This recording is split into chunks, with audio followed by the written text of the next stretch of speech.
Turf Business TV are really privileged today to be talking to Alejandro Reyes, who is overseeing the consultancy for the 2023 Ryder Cup at Marco Simone Golf and Country Club. Alejandro, thank you so much for joining us. Thank you. Thanks for the invitation. It's a pleasure to be here. So, how are things going out there for you so far? How is everything? Busy, really busy. Right now, we are finishing the shaping of an area that we're going to use for the hospitality, and the driving range is getting ready to be seeded and to be planted next week. Hopefully, we are just finishing to install the new irrigation system. Because the golf course has been done in 3 phases, 9 holes in 2019, second 9 in 2020, and now this year finishing all the driving range area and hospitality areas. But good. The summer is here right now. It's gonna be almost 30 degrees today in Rome. So the weather is lovely. Now we are very pleased how things are moving forward, getting ready for the Italian Open, which is going to be the 3rd week of September. So you've got that ahead of the Ryder Cup first to worry about. We have Italian Open 2021, 22 and 23.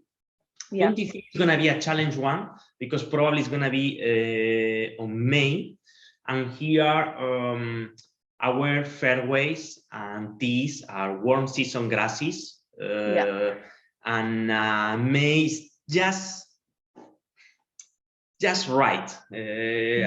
We will have to push them hard to get the right density, or the density that we would expect for a European Tour tournament for a warm season grass in May.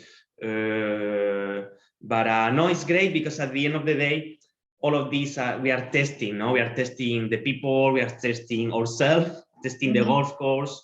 In Paris, we had 6 French Open before the Ryder Cup.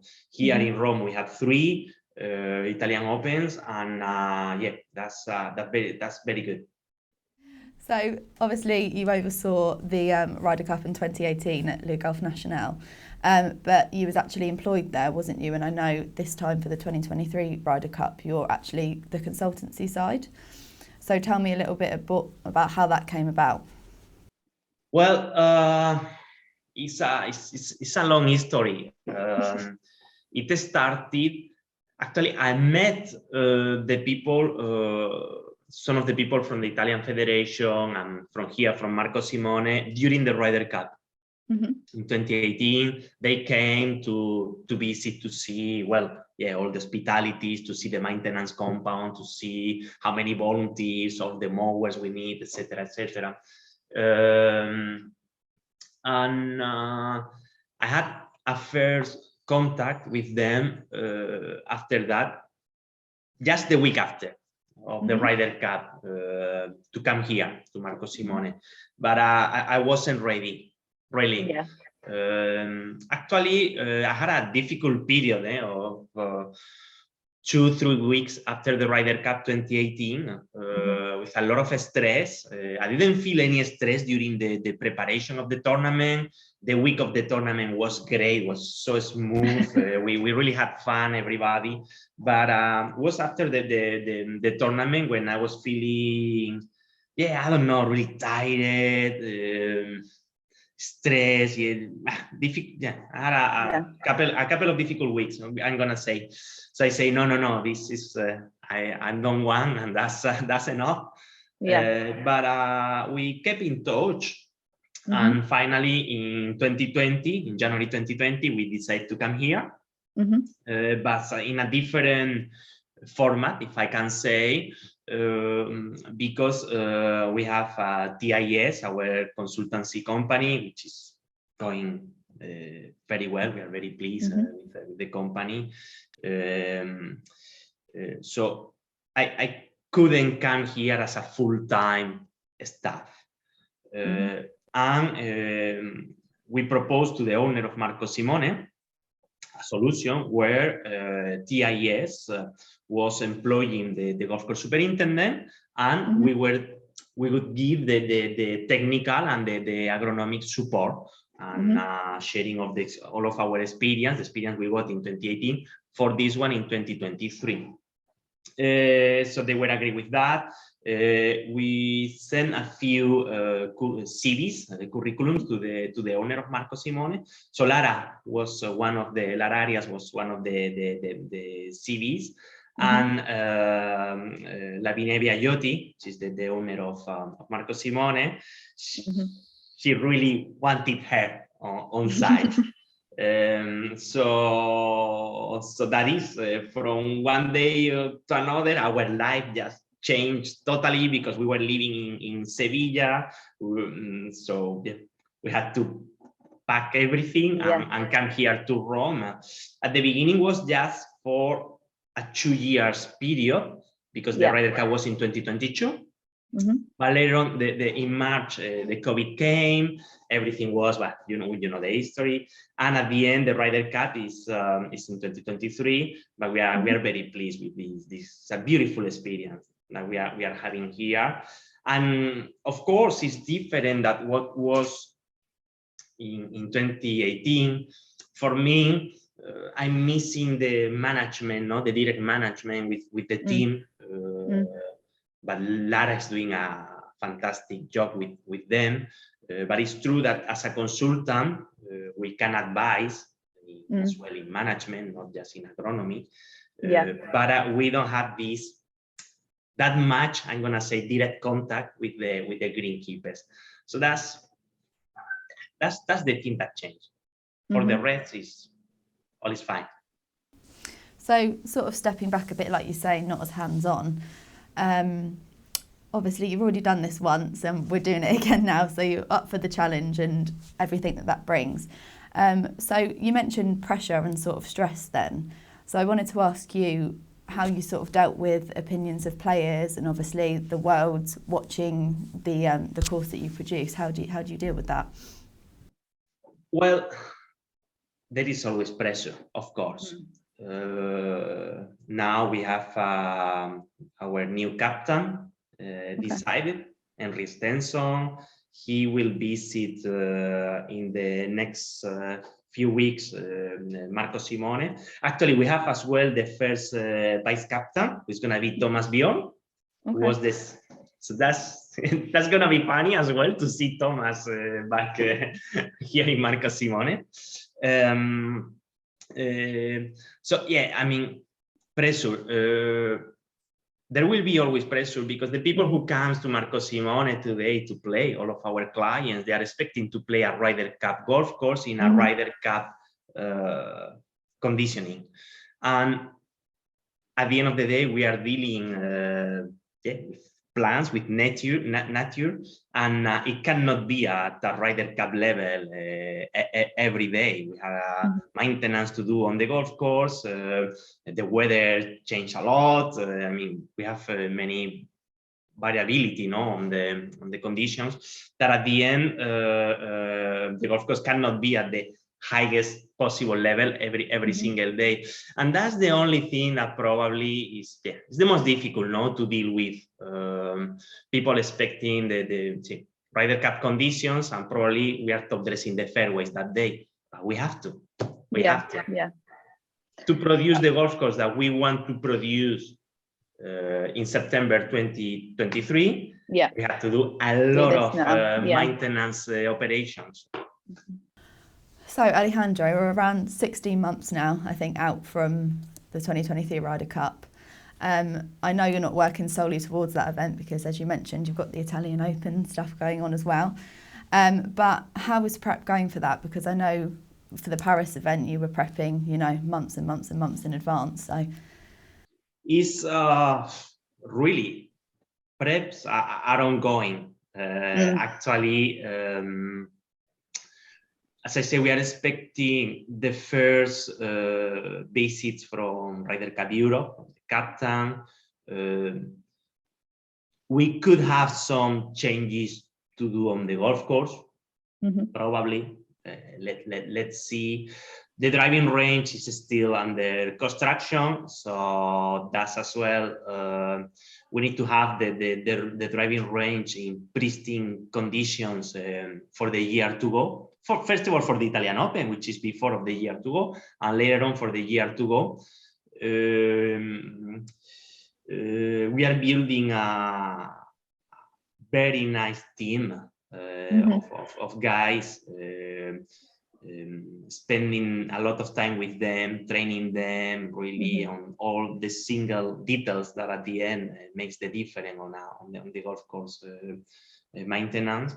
And no, I'm pretty confident with everything in general. Honestly, it's gonna be a beautiful Ryder Cup. Always depending on the weather as well.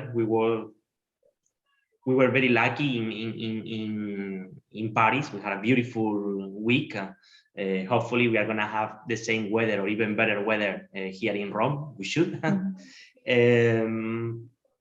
So no, I'm pretty confident. Everything, and I think because already I'm lucky that I have done one.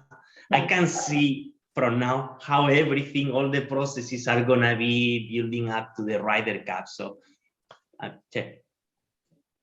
it will be good. So you mentioned about staffing there. I know usually at these big sort of tournaments, you really staff up and employ people from other golf courses and stuff to help out. So have you brought any staff from Le Golf National with you for this Ryder Cup? As a volunteers, yes. But if not, no, because we had some staff of the Le Golf National applying to Marco Simone. Yeah. But they had as well a beautiful project at Le Golf National. They have the World Amateur Championship this year. They had the Olympics game in 2024. The French Open is still every single year. I mean, it's a beautiful place to work in Paris. And how can I say? I didn't want to make any damage on the team. So how are you finding sort of coming from the consultancy side now? Obviously in Paris you was the head of the team there. So now I think you mentioned that you're not so hands-on with the greenkeeping team now. How are you finding that transition as a consultant? In Paris, it's very different, of course. Lucas is doing a very good job with the team, with the golf course, and it's going great over there. But it's very different because at the end of the day, as a consultant, I'm there to produce agronomy planning, to be sure that basically we are continuing doing the same kind of things, kind of operations. But I'm not there anymore, as I say, to manage as a single greenkeeper or the team directly. It's more like an inspection job, giving recommendations.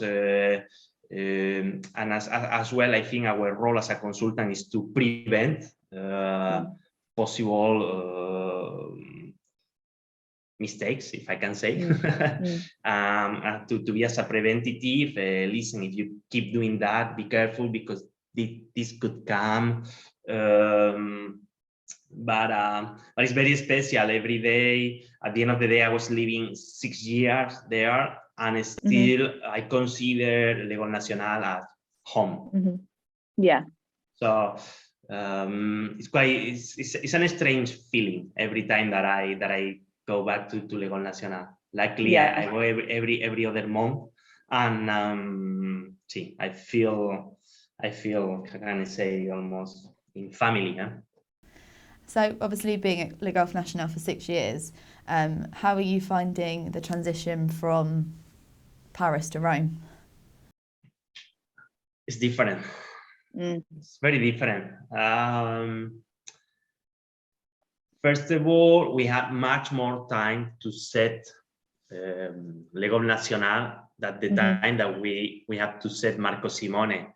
3 years ahead of the Ryder Cup in Le Golf National, all the major changes were done. Here we are still building the driving range.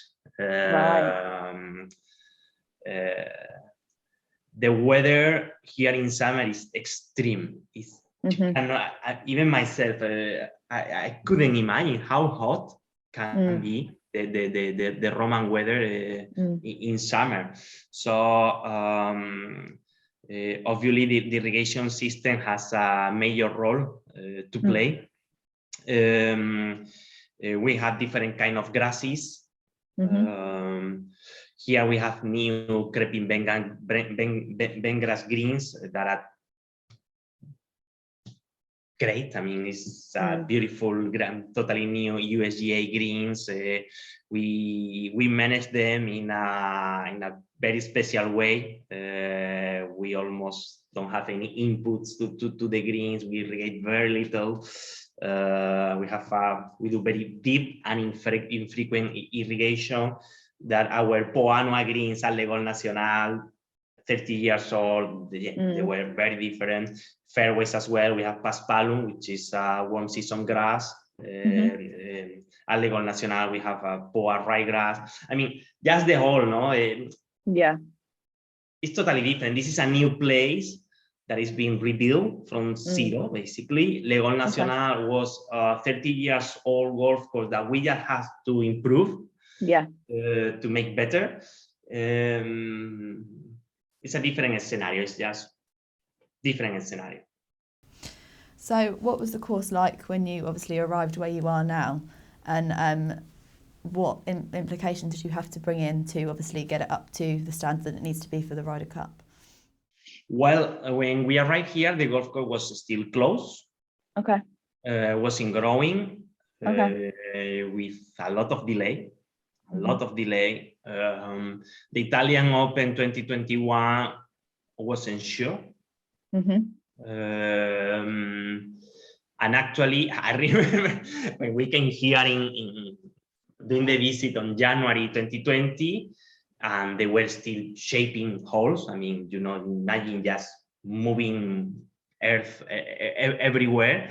I'm thinking that we had to host the Italian Open on 2021 was, wow, that's gonna be a challenge. And that was good. So we were sure that we would have enough resources to produce the golf course. And I think that was the most important thing for T.A.S, for us, to come here to Rome, was to ensure the resources, because otherwise it was impossible. No way to produce the golf course. So let's say we started from zero, from no grass, until what we saw on the TV last year for the Italian Open. That was a very well presented golf course that still we will improve with no question for this year Italian Open. So when you say it's a new golf course, just so I can understand, do you mean that it's literally completely new from like the ground up? Yeah, it is. Okay. There is nothing, so literally brand new. Nothing as it was before. So that's interesting as well, I suppose. So have you been there from the beginning, the consultancy side, since it was all grown in from the very start? Yes. Okay. So how was that for you? Is that a new sort of experience? Doing agrowing is, among with a tournament like the Ryder Cup, I think it's the most beautiful experience for a golf course superintendent. It's sacrifice, because at the end of the day you have to be every single day in top of the new grass. But it's so beautiful to see how it's growing. I mean, it's like a baby, no, it was a beautiful experience. During the shaping of the golf course, the priority was to create as well like natural tribunes, to be sure that the spectator is going to enjoy the experience on site. We don't have that much natural tribunes, if I can say, as we had at L'École Nationale. L'École Nationale was best, no? Big, kind of see. L'École Nationale was amazing, no, for the Ryder Cup, because really it was on B. So we had the fairway on the center, rough and rough. So all the spectators had a lot of room to follow the matches. Marco Simone was pretty flat, so the spectator experience when you have a flat golf course is not good, because at the end of the day you cannot see. As soon as you have 4 or 5 or 6 persons in front of you, you don't see anything. So as well, they were creating this kind of shape. It's softer than L'École Nationale, more natural as well. But it will be a great stadium for the Ryder Cup. They've done 3 drivable par 4s as well for the match play, hole number 5, 11, and 16. No, it will be a great scenario for the Ryder Cup. Really, it's a golf course that is being designed just for the Ryder Cup. Okay, is there many golf courses that have done that? Well, the 2010. The 2010, they redesigned. I think the 2010 was totally new for the Ryder Cup. Gleneagles, no, they did just some redesigning. L'École Nationale, no. No, I don't think there are many golf courses that are being just built for the Ryder Cup. So I wanted to touch on sort of environment and sustainability, because that's quite a big thing, I know, in the UK at the minute, sort of how we can be more sustainable in terms of the equipment they're using, stuff like that.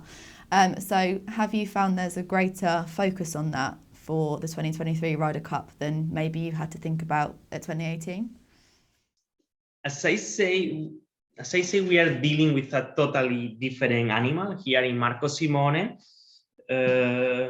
This is a totally new golf course. Talking about sustainability, this is easier to manage because we have warm season grasses on fairways, tees, and approaches, so we don't need to irrigate that much. I mean, we do a totally different manage. We have less disease issues.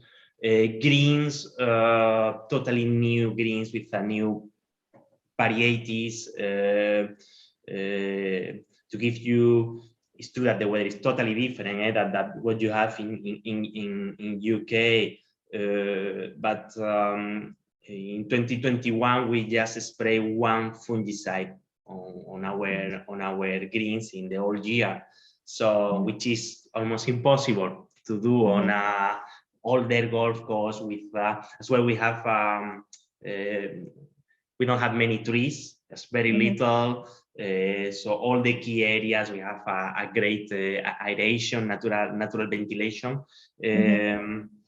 So in the on-play areas, it's much easier to deal with a more sustainable environment, because we have a more sustainable golf course and grasses. And outside, Marco Simone is similar to L'École Nationale, because at the end we just do the maintenance of the fairway, semi-rough, and it's going to be the first 20 meters or 10 meters of the old rough, and later on all the other areas we don't do any maintenance. Actually, for example, right now it's very important, we don't do any mowing at all, so we are sure we are creating a good biodiversity, giving room for the insect, for the bees. So we take care of all of that. Absolutely. Absolutely. So I know obviously you're based in Rome at the minute. Are you there focusing solely on the golf course you're at now, or are you and the consultancy team also going elsewhere as well? Yeah, normally I spend, well, of course the weekends, but normally I spend 1/3 of my time here. Okay. Depending as well of when we're preparing, when we are setting the tournament during 6 weeks, I stick here to Marco Simone. Obviously, next summer, I'm going to be stick here to Marco Simone, helping Lara, helping the team, giving as much support as I would be able to provide. But otherwise, no, I'm traveling. Yeah, I would say I'm in Rome 1/3 of my time, average. Okay. I wanted to ask you, like I mentioned before, obviously getting volunteers in to help the Greens and to sort of beef up the team. What's the selection process or criteria in order for volunteers to come and work on the Ryder Cup venue? This is going to be different as well that how it worked in 2018. Yeah. In 2018, L'École Nationale, we were the French Golf Federation. Okay. Because L'École Nationale is a structure of the French Golf Federation. Everybody working there is employed by the French Golf Federation. So let's say we were one, and we were selecting from L'École Nationale to everybody. Here it's going to be different. Here there will be, I don't know yet if it's going to be half of the volunteers or even more of the half of the volunteers are going to be selected by the Italian Federation. Okay. And some others will be selected by us, by Lara. That's why she's the golf course superintendent. So still, and this is a bit frustrated because still we don't know how it's going to be the selection process. Okay. We are starting to work on numbers. I think we are going to have lower numbers than what we have in L'École Nationale. Okay. Still, we don't have the numbers this side, if it's going to be 120, 130, 140 in total, counting our team. And the selection process, no, for sure, we want every volunteer working on the Italian Open to be here for the Ryder Cup. That's something that for sure. But even for the Italian Open today, we select, Lara select half of the volunteers and the Italian Federation, the other half. So Italian Federation obviously are in charge of that. Are they also the ones that set the criteria in terms of course setup and oversee that, or is that someone else? No. That's for the Italian Open. That's the European Tour, the tournament director. Okay. And for Ryder Cup is Ryder Cup Europe.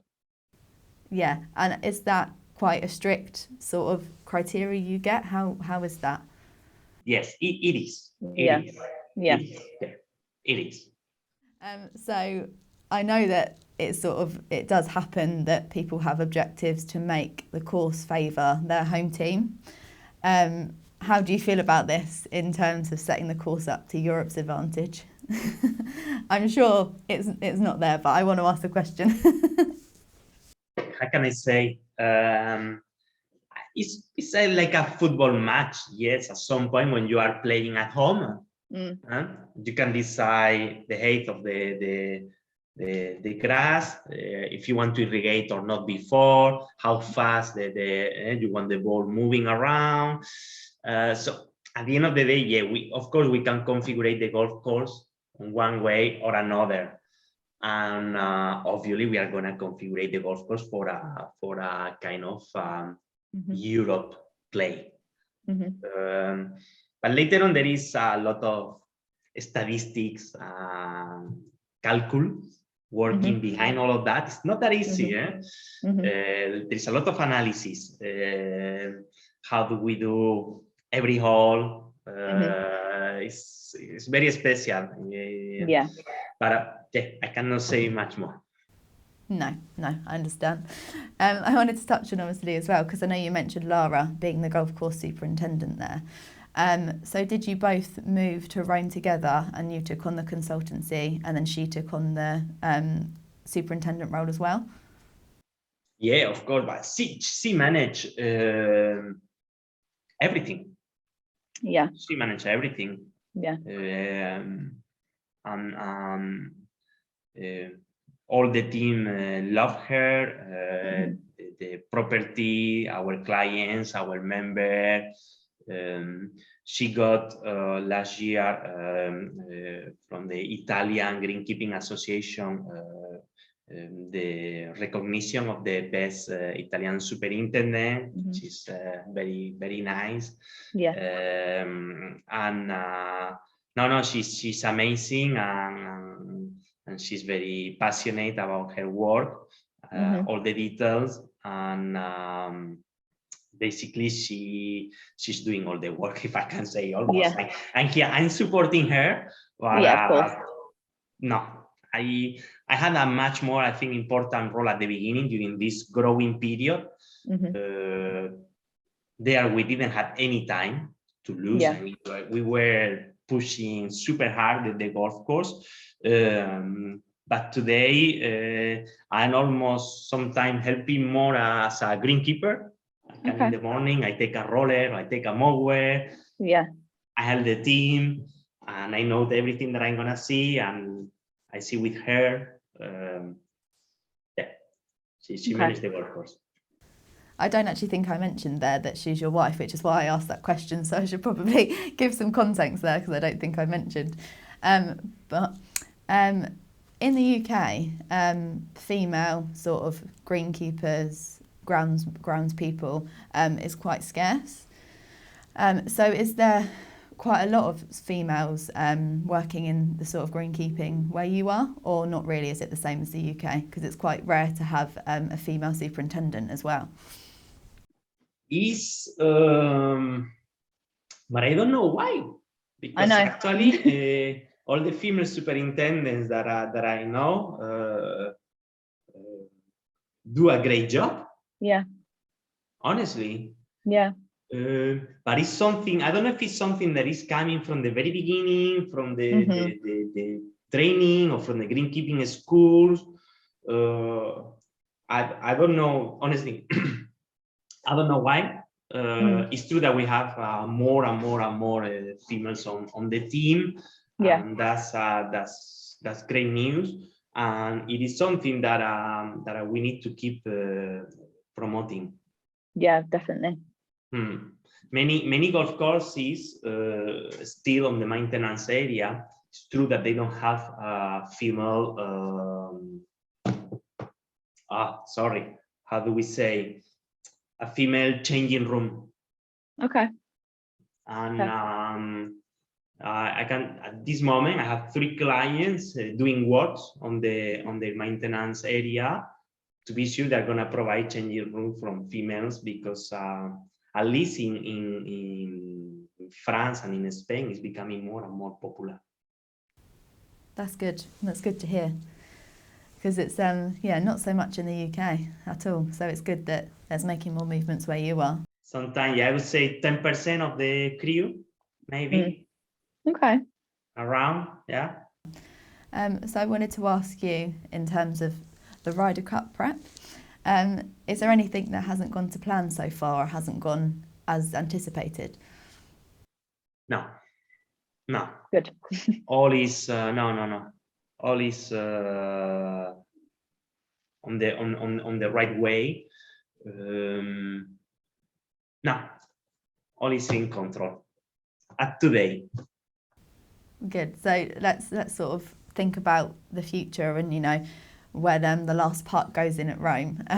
What criteria or benchmark for you would mean that the event has been a success for you and the team? What do you look for? Well, I think that the benchmark here is Legal Nacional. That's all about. We want to be as good as we were in Paris, to present the same kind of golf course, the same kind of details. And actually, even when we were employed here, what we were told was that the benchmark was Legal Nacional. If we can do better, we're gonna try to do better, of course. If we can do better, that's good. But for sure, we'll be at the same level. That was one of the. I mean, the media say was one of the best Ryder Cup site ever. Do you think it's somewhat easier, obviously, now that the golf course is brand new for 2023 for the Ryder Cup, as opposed to obviously in Paris when you were working with a 30-year-old golf course? Do you find that that's easier, or the different challenges it has? Different challenges.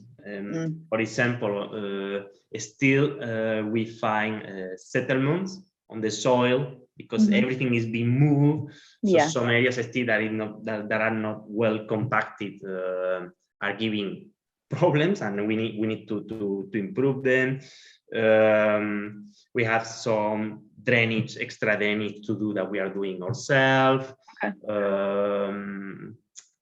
Yeah, I think a golf course gets mature 2-3 years after a major renovation, like the one is happening here. So yeah, we finished the work in 2020. We will be fine for 2023. But still, today we have more work here on a new golf course than what we had at the same period at Legal Nacional with the 30-year, much more 30-year-old, much more consolidated, mature golf course. So I wanted to talk about you now. So what's next for you after 2023 when you have that Ryder Cup, the second that you've done? Have you got a few months off or new projects underway? I want to keep doing what I'm doing, enjoying my work. I say always that I'm very lucky. It's true that I travel a lot, and that's probably the more negative part of my business today. At the end of the day, I can take between 3 and 4 planes a week. Wow. Sleeping in different hotels. So that's probably too much time out of home.